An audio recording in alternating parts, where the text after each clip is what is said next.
Where's the rocket? What does a rocket do? Zoom. Yeah, it goes up, up, up, up, and away. There's the button. Get ready to press it. Fingers out. Get Finger ready. Yeah, excitement. Something quite magical happens at the end of a baby's first year. Wow. Look at this, buddy. Every one of them embarks on their own journey toward language. You say space? That's correct. Babies start learning about language before they can walk, often before they're even crawling. Is it up in the sky? It is. There it is. Correct. Allowing them to enter into a world that would be unattainable without language. I think that would suit you. Human language is sophisticated and complex, allowing us to have poetry, fiction, There's lots and lots of people that make it, so see all those little bits? including the ability to transmit this huge repertoire from one generation to another, to another, to another, to another, and what makes human civilization possible. Dun, dun, dun. Whoa, into the space shuttle. Oh, watch your head. We cook our space spaghetti. And then you ask the question, how do they learn language? That's the escape hatch. So that they too can be part of the stream of human civilization.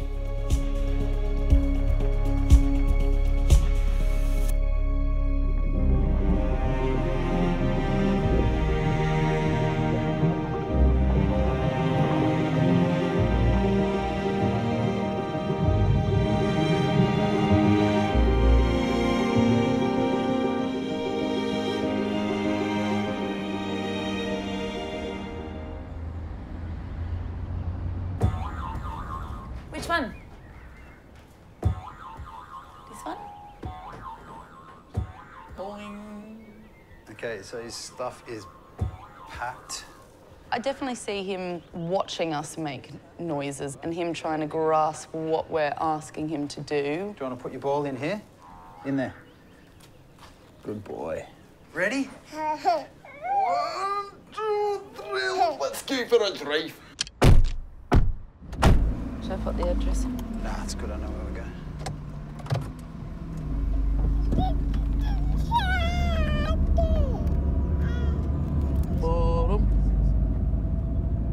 It must be phenomenal what is going on in their brain.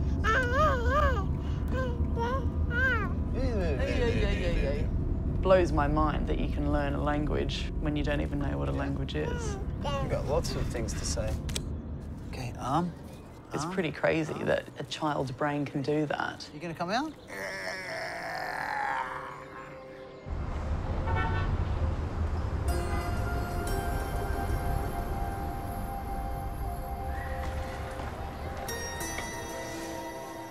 When I was in college, I was headed toward being a musician.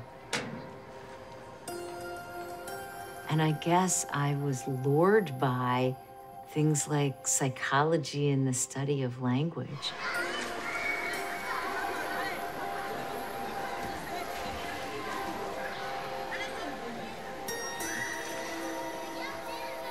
So one day I'm just sitting at the pool and seeing these kids at play.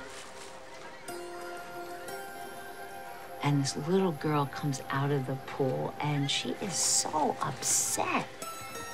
She's about 3, I guess her brother's maybe 6, and he has a whole team of folks in there playing with this big red rubber ball.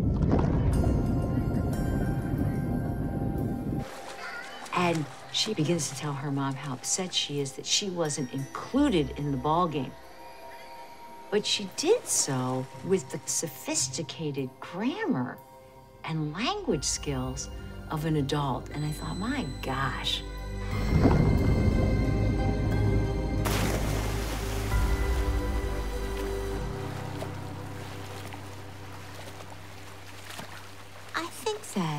We have aha moments. And the aha moment in the pool was to say, wow, look at what these kids are doing so early on with language. I wanted to understand that. Like this little fella? Yeah. Should we go in there? What's in there? How you doing? How are you? Hey, buddy. How's it going? You good? Yeah. Gorgeous. It's actually taken for granted that we're going to know how language must work because we do it every day, because we're surrounded by it every minute.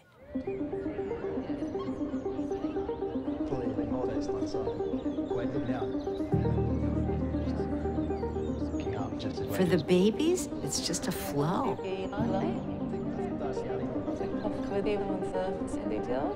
that pool, kind of, I've never pulled your own. And they don't know any of the words yet. Around it, through the chances. Think of what that baby needs to do to crack the system. They're hearing the melodies of speech as if it just is ongoing all the time in the environment. That boy or a girl? Not the light aim, just about to be those, about to wake another in a minute. It all comes with my mark every minute. The real question is how they can dig into this flowing sound source, these ribbons of melodies. How do they get in there, carve them up, so that they can eventually solve the big problem of mapping sound to language?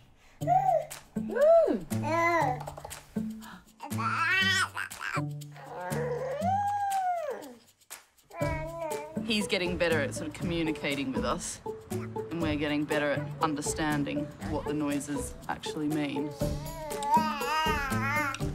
Hello. The tone or the way that he says it sort of says a lot more than the actual noise that he's making. Dada.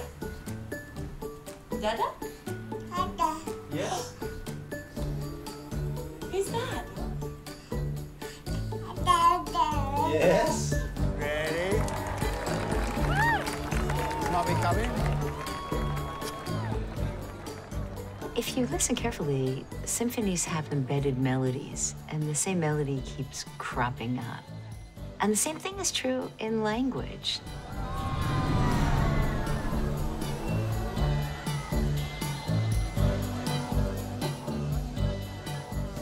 Language has its own kind of sounds. When we want to ask a question, we go up. And when we want to make a statement, you can see that I have a harsher kind of pattern and tone, and then it goes down.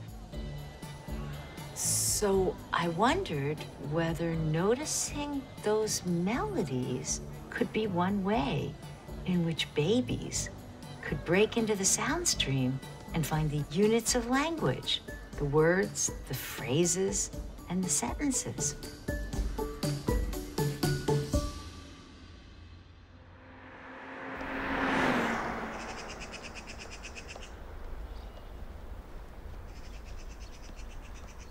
You know, 40 years ago, we were very much out on a limb.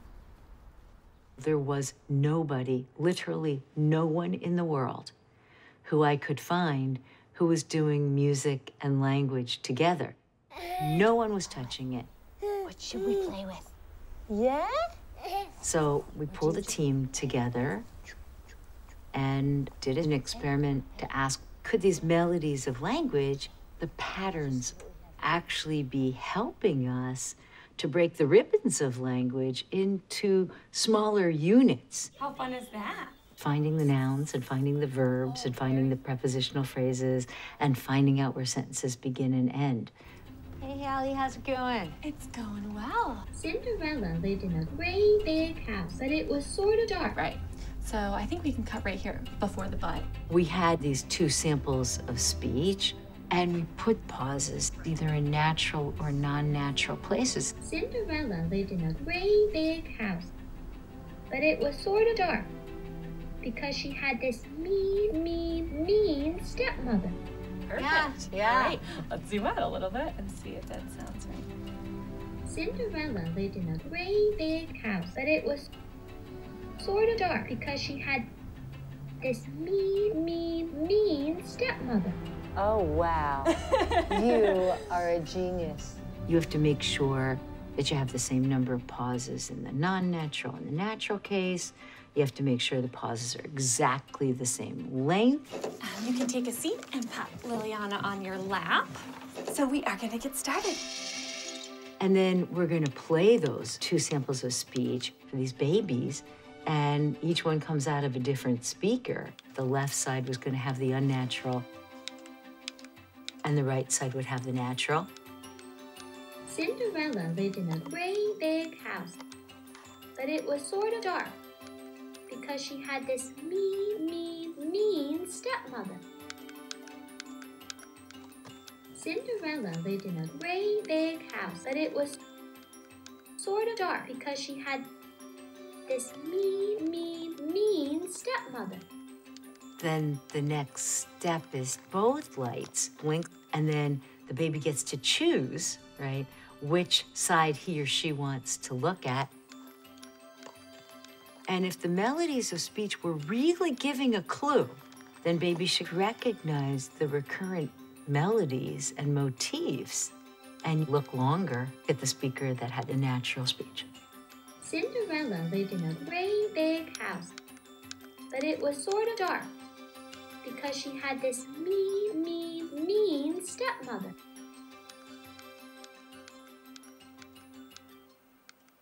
The results were really compelling, I think even more stunning than we thought they were going to be. Babies overwhelmingly looked more quickly to the side that played the natural speech and overwhelmingly stayed on the natural speech longer than they stayed on the non-natural speech.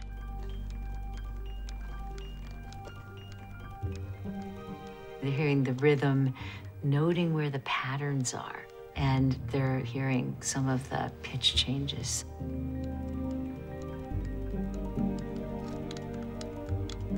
Babies, little teeny babies, are actually using the music of language to carve out the units of language. What we found is that in terms of language learning, babies were way more sophisticated than we had expected.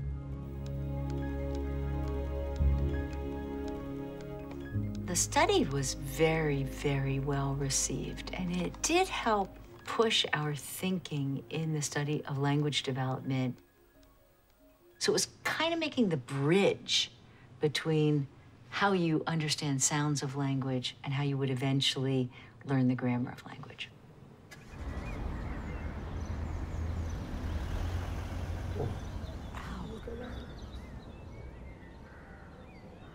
Oh, yes. I can feel this rump sticking out, that's for sure. It'll start to stretch soon, and then we'll get the foot kicking out there. Yeah. So it just starts to stretch its legs out. It's definitely a striker. We'll do one goal kicker. You're liking this? You're liking some of the Yeah. attention. It's very likely that when they're in the womb, they are picking up something about the music of language. Oh, there we go. Against the backdrop of ba-bum, ba-bum for the heart and the swishing sound of the amniotic fluid, they're nonetheless hearing patterns of language. Just sit him on.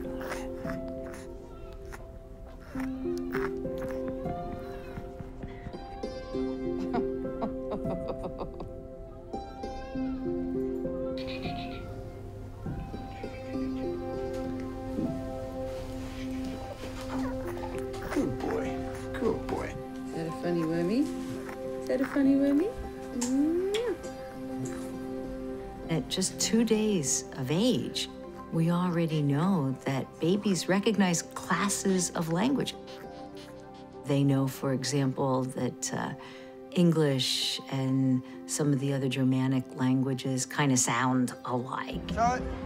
Oh, It's a mom. Yay! That's very good. You're very good. Yeah! Shake, shake, shake. Which one do you want? You want one of those? Up there? Bom, bom, bom, bom, bom, bom, bom. If we just take the time to have conversations with our children, just notice what they notice and comment on it, and let them lead the discussion. And if we can do that, our children are going to have strong language skills. Cool.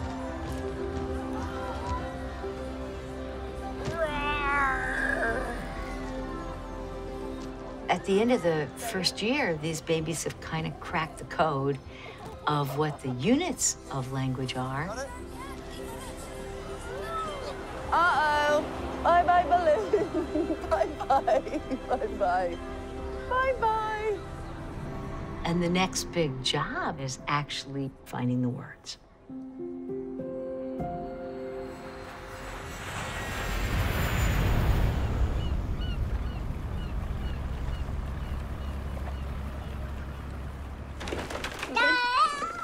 Do you want to learn new words, Nelson? New words for Nelson. New words for Nelson. Koala. Yeah. Yes, you want me to chase you, but you must come back here.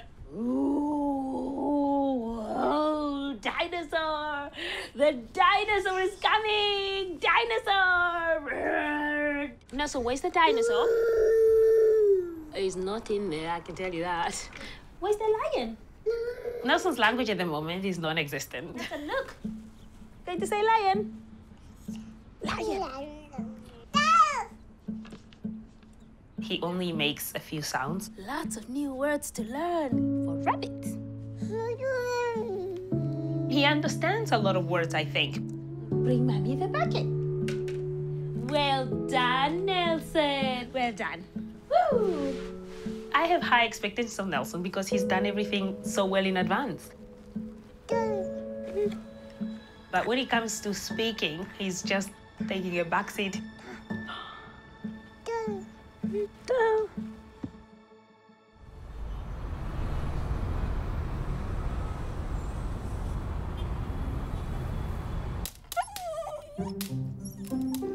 I have a lot of vowels. That's 9, 10, 11, 12, 13, 14, 15. Coming back.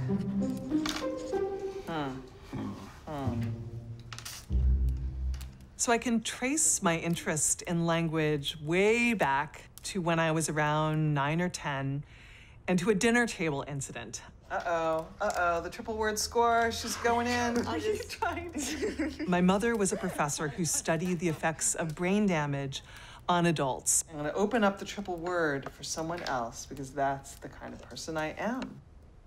And I remember one night at dinner, she told my dad this story about a patient that had lost all of their nouns. They had lost all their nouns except one.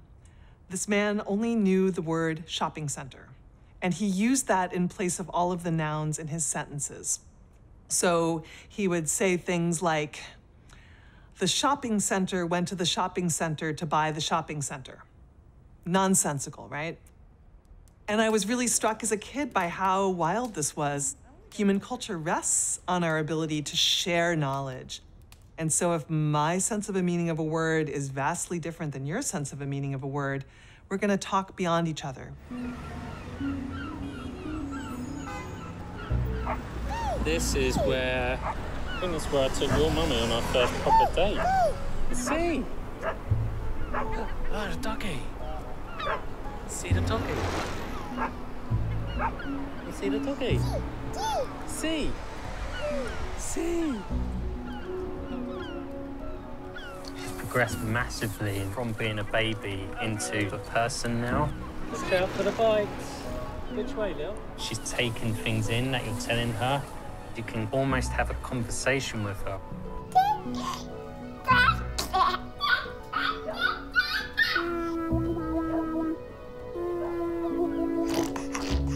She's babbling constantly now. No, you have it. If she's like sat on her own, she'll sit and just babble and play with toys.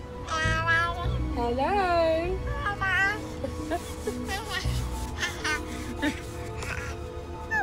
Beep. And Daddy's nose? We can hear where she's trying to actually say words now. You can really hear that there's a difference in her just babbling. Like it sounds like she's actually having like a conversation with herself. Hello.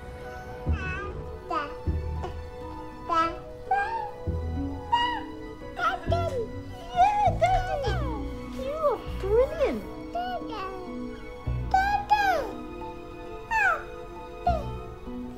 Here it is. Oh, get sprayed up. Word learning is really, really, really central to language acquisition. Rub it all into the backs. It's the thing that parents seem to pay the most attention to. They're waiting for that first word. Ready? Swing it into the hat. Steady. But how do babies figure out where words begin and end?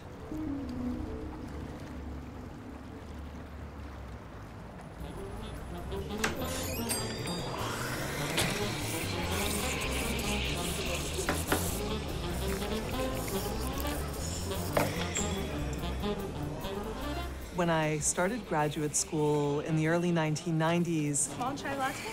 For here. there was a lot of emphasis on what kinds of statistical information lives in the environment. 152 is going to be your change.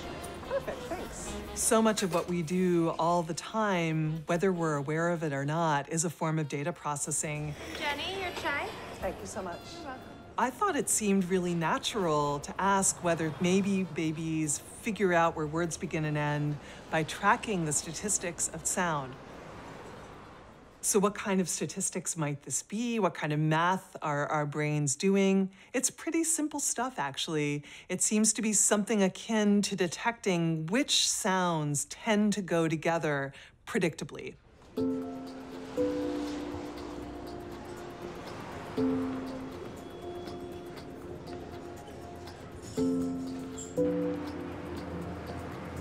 Imagine you're a baby and you hear a sequence of words like pretty baby. For all they know, pretty baby is one big long word, or it's 4 different words, pretty baby. So how might they figure out that that's actually 2 different words? Well, if infants are able to detect the fact that the syllable pr goes frequently with the syllable t, and the syllable bay goes frequently with the syllable b, that's a pretty good cue that those things belong together, pretty and baby. On the other hand, T and bay across those 2 words don't go together very reliably at all. You don't hear T-bay very frequently in English. And so that's a cue, a statistical cue that could tell a baby, T-bay, that's not a word.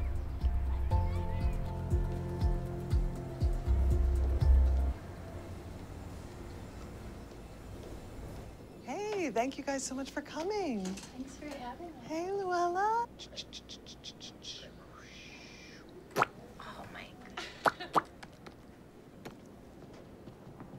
What I wanted to do was to come up with an experiment that would allow us to ask babies whether they are sensitive to the statistical properties of language by keeping track of which sounds go together. Pabi kuti budo gola tu pabi kugola tu pabi kugola tu ti budo pabi.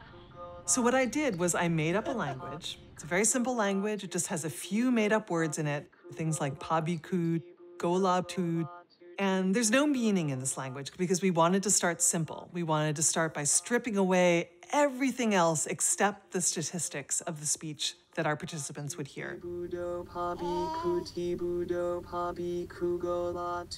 And I created a stream of those words in random order using a synthesizer. But the only way to find them is by detecting which sounds tend to go together, by tracking the statistics. For example, pabi and kud all co-occur in that word, but when you get to the end of kud, and you get to the next word, there's a break in the statistics that tells you that there's a word boundary. She's very interested.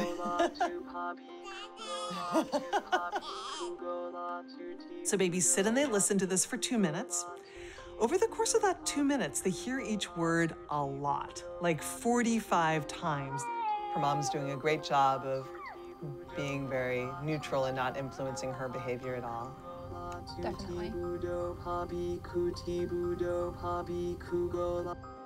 After listening for 2 minutes, the room goes silent and we start to test the babies to see whether infants could tell the difference between words in that language versus sequences that weren't words. So, in Kathy Hirsch-Pasek's research, babies are simply asked, what sounds more natural to them? And in those cases, babies are going to show a preference for the familiar thing. In our study, we've gone a step further to ask not just what do they find most natural, but how did they learn it? And to do that, we intentionally kind of overdo the exposure so that we can be sure that they've learned what we want them to learn. And in that case, we expect them to get bored of what we've taught them and want to hear something different. A side light will start to blink. When the baby turns to that side light, a sound will start to play. Either a word from the made-up language or a sequence that is not a word from the made-up language.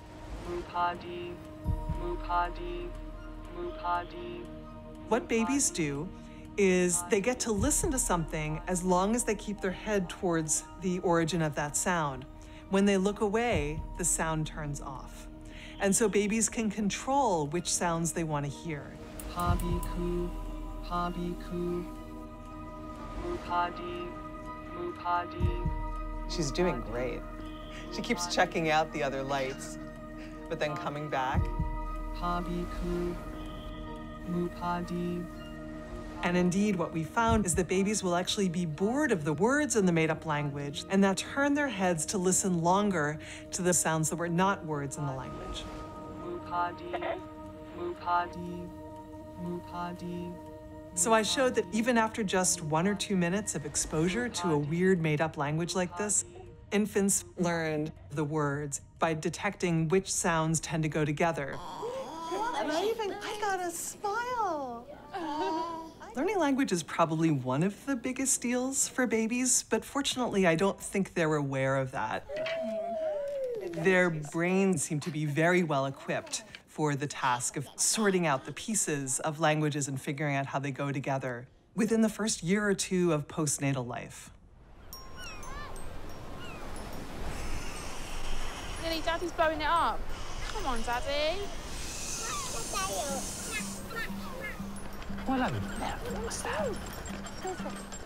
Once you've found the chunks of sound that correspond to words in speech, the baby's next job is figuring out what meanings those sounds correspond to. Ah, Willow. Look. Ah. Imagine the baby sees a scene that has a dog and a stick and a bone, and the baby hears doggy. Look. Willow, where's the dog? Where's the dog? Willow, look. Oh. Hello. Oh, look, another dog. Hello. Oh, That's a big pig. And say hello. He's a big. Now imagine it's a little bit later and you're at the park and there's a dog and a ball and a shoe. And you hear doggy. Willow. It's a dog. It's a dog. Can you see the dog? Now, the only thing that's common across those 2 experiences of hearing the word doggy is the dog itself. Ah, look, Willow. It's a dog. Another dog. Wow, a fluffy pooch. Did you see? Babies may be able to essentially use a process of elimination to figure out, well, there's no longer a stick and a bone there, so doggy must refer to the dog. And that is statistical learning as well. Steady. Hello.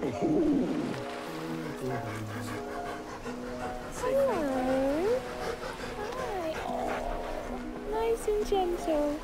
Oh, she's lovely. dog. We know that thanks to statistical learning and other kinds of abilities young infants have, by the end of the first year of life, they understand somewhere between 10 and 50 words on average. And that's really quite extraordinary because most of them are not saying any words yet. But there's a lot going on under the hood. Did you say bye-bye? Bye-bye. There she goes. So if you think about it, even for a monolingual baby learning one language, there's a huge amount of data they have to sort through. But bilingual babies basically have to learn the statistics not just of one language, but of two languages.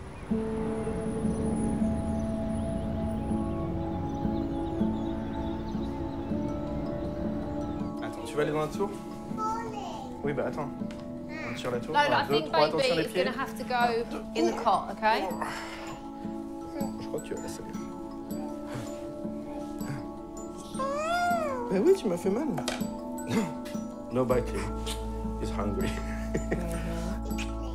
Et qu'est-ce qu'on va donner à Hugo alors? You want some too, mister. Can you get the beans out of there, please? You hold it. Well, you hold it because I'm doing toast, okay? Toi aussi, tu voudras du pain? Très bien. High five.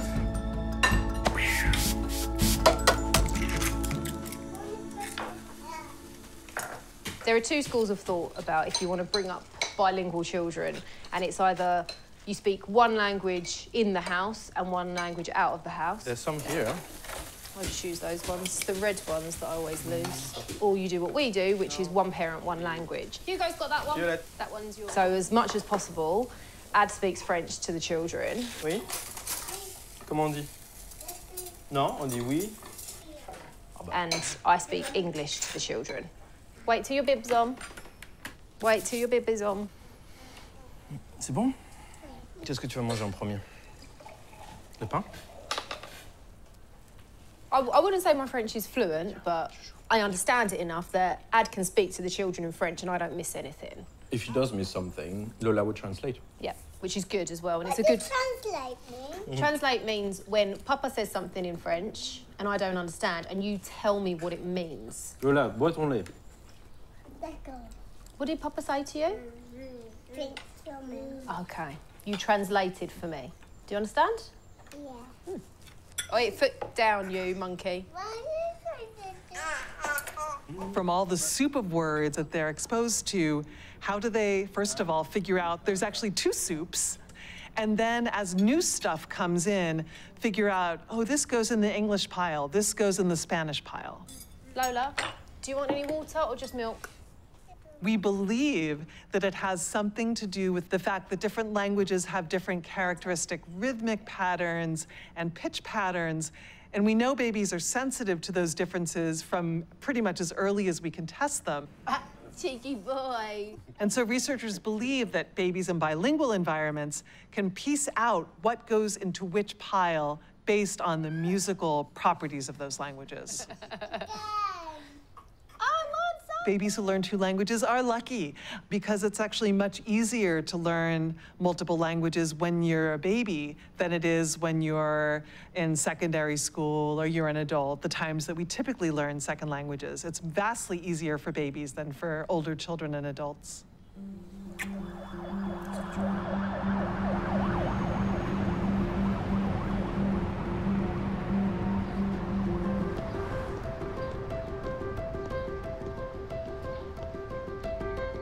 So why do human babies learn how to speak much later than they learn how to understand speech? Yeah, you can look to animals for an answer to these questions, and that's what I do.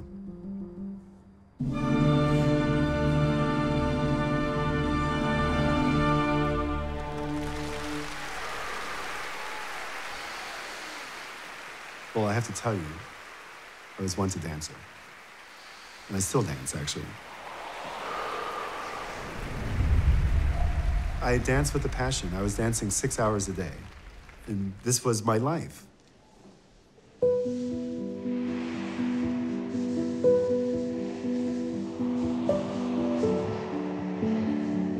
But I also liked science.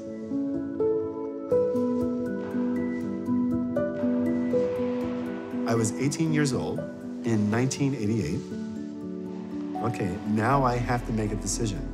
And that decision rested upon what can I do to make this place a better planet?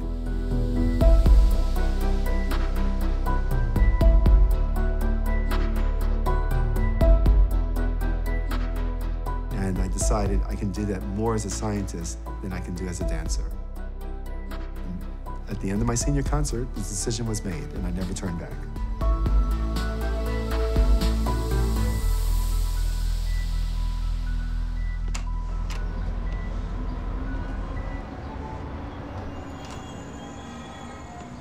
One of the reasons why I decided to start studying science, because I was fascinated as to why some animals can learn how to imitate sounds and others cannot. One of the most crucial aspects of language is vocal imitation. When you hear a sound, you're able to produce a copied version of that sound, or even improvise on new sounds. So some people think this is uniquely human, but it's not, actually. So what you see here is the vertebrate family tree. Sharks, fish, frogs, lizards, snakes, turtles, birds, and mammals. And amongst all these tens of thousands of vertebrate species, only these ones here are the vocal learners. 3 birds and 5 mammals. That's the hummingbirds, the parrots, songbirds, elephants, bats, dolphins, seals, and human. You might ask, what is the criteria for us to designate these species a vocal learner? You must demonstrate the ability to imitate a novel sound, but it's not necessary that you imitate human speech. Most of these species imitate sounds of their own species. 1, 2, 3. Whoa! There we go. Can you help Mummy push the door open? Why? Is it somewhere in the brain? Is it somewhere in the muscles? Or in between? And if it's in the brain, what is different in the brain? Which way is it to the Mark Dion exhibition? Oh, it's just there. Okay, thank you. What in the world is going on here? What's in this room? Really? Wow. What's in there? Can you hear that, though? Wow. Yeah. This is a different type of art. It's not like a picture, is it? Let's go inside. Do you want to do that door, Lily? We decided to look at songbirds because it was the best non-human species being studied that had this vocal imitation ability. Wow. Look, can you see the birds flying? Do you think they're talking or singing, Adam?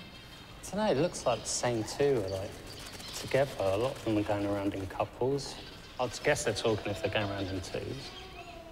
You think, speaking to each other? Maybe they're complaining about each other to the other one. I don't know. By studying these animals, it's helping us understand how babies acquire language. Because we think the mechanism of how babies are learning language is similar to the mechanism of how these animals are learning new novel sounds. Yeah. Did you see them? Can you hear them as well? They're talking to each other. When I started this research in 1989, there were plenty of people who were just thinking, humans are unique. Don't even bother studying the songbirds.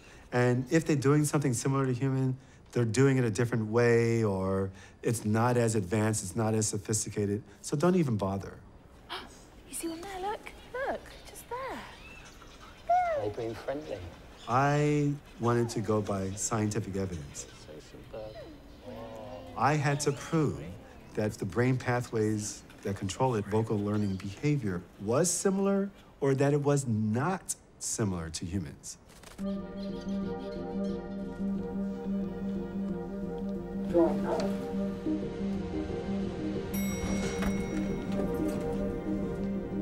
To do this research, we just let the birds sing.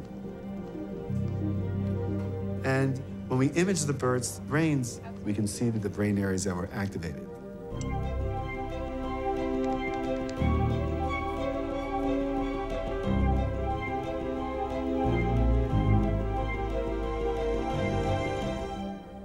So what you see here is an image of a part of the brain of a songbird. So the animal's beak is here, and this is the back of the head here. And these are the areas that light up when a bird sings its learned vocalizations. These are similar to brain regions that we have for speech. How in the world did all these species get a similar circuit? We didn't have an answer.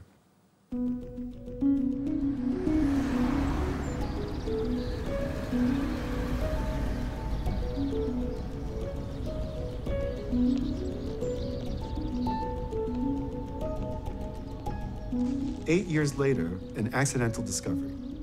I was helping a colleague try to identify brain areas involved in bird migration. And one of the things we had to do was to get the birds to just flap their wings and make movement behavior as if they're going to fly and migrate, because we wanted to see the brain areas that were activated when they move. And when we imaged the brains, we saw a surprising result: activation around the song-learning brain regions.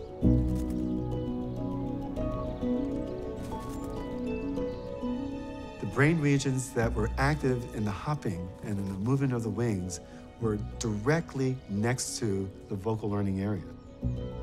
That told us that there must be some relationship between the movement areas and the brain areas that control spoken language.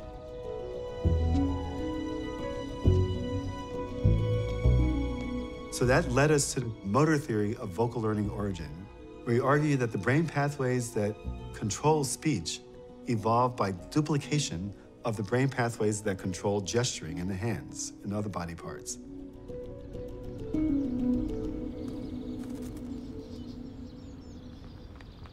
What it means is that the vocal learning circuit of these birds, the speech circuit of humans, is a motor circuit, a set of neurons in the brain that then control muscles.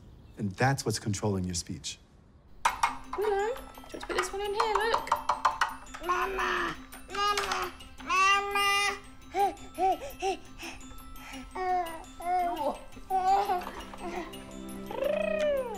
Willow, push it. So think of spoken language as learning how to coordinate your body. It's using a similar kind of circuit. What is it? It's bubble. Bubbles. Bubbles. Oh, look at all those bubbles. Bubble. This is why understanding language occurs in children before the ability to speak. Oh, did that one go on your nose? Did it go pop? Just like learning how to walk, speech comes with a delay. Pop. You gotta practice. Willow. Practice makes perfect. Pop. Bubbles. And it's okay if it's hard to do, because it is a hard thing and it came later in our evolution. Can you say bubble? Bubble. Good girl. Pop. Bubble. Help your child practice speech. You see the bubbles? You just gotta do it over and over again, so it takes time.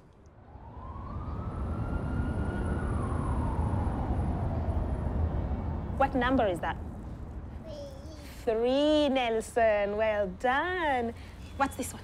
Hussy. Hussy. What's that? Okay. Monkey. And what noise does it make? Everything is coming out. When they start speaking, you're not expecting it. And what color is this one? Yellow. Yellow. One day I was doing something and all of a sudden he was 1, 2, 3, 4, 5, 5, 6. 6. And what's this one? And then some random words. Chicken. First of all, he started with 1-word sentences, and now he's moved on to 2-word sentences and 3-word sentences. I'm just amazed. Oh, stop. Red. Red means stop. That's right. Baby. We humans are along a spectrum with other animals when it comes to spoken language abilities. Red. Lion! But we are at the far end of the spectrum, allowing us to have more complex language. And so I've always asked the question to myself, what makes us so much further at the far end of this spectrum? What is different with our brains or with our genes?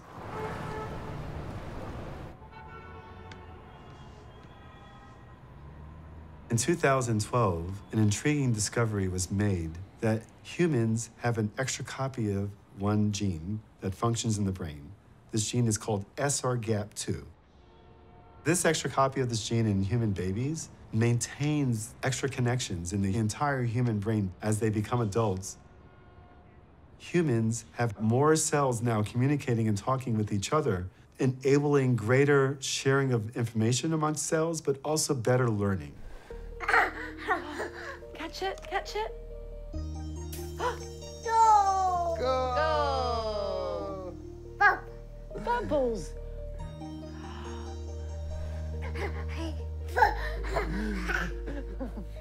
So when I heard about this discovery of this extra gene, I put that together with our understanding of the language pathways and proposed that maybe this is what allows humans to be more advanced on that spectrum for language abilities compared to other animals.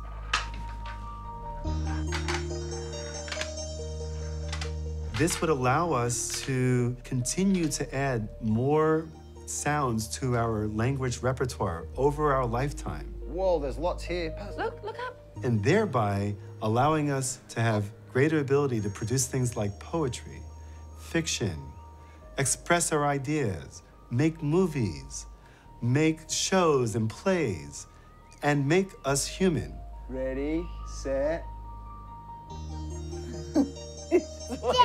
Go!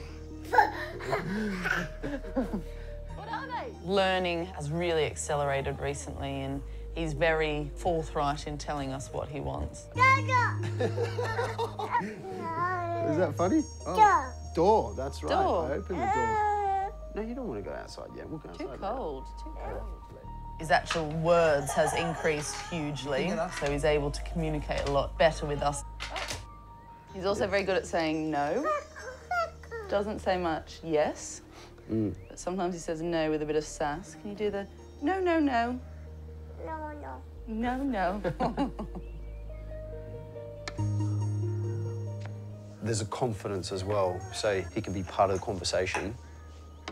That means he just talks loads more. What's this? What's this? Shoes, that's right. It is the wonder of a baby. Shoes, that's right.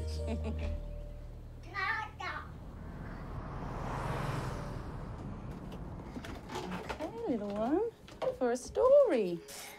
Time for sleep time. A Busy Day for Birds by Lucy Cousins.